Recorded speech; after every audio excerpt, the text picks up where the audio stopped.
Carlos Casimero mga idol, kahit na daw hindi na siya magboxing, wala na daw problema. Na-achieve na daw niya, nagiging 3 Division World Champion na daw siya at wala na daw siyang patunayan sa kanyang sarili pa.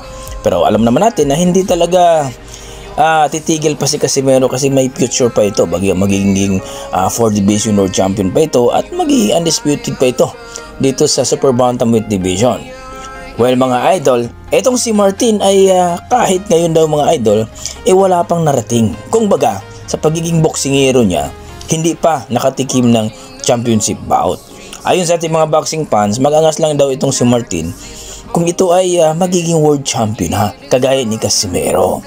Ika nga, baka daw hindi magiging kampiyon ito pag umakyat na itong si Naoya Inoue sa featherweight division. Kung makalaban daw niya si Elijah Pearce o itong si Dennis Macan, baka hindi daw magiging kampiyon. Magyabang daw itong si Martin kapag magiging kampiyon na daw at may mapatunayan na sa sarili. Well mga idol, ano masasabi nyo dito mga idol na ang laki pa nalang kinita ni Carlos Casimero at itong si Martin ay wala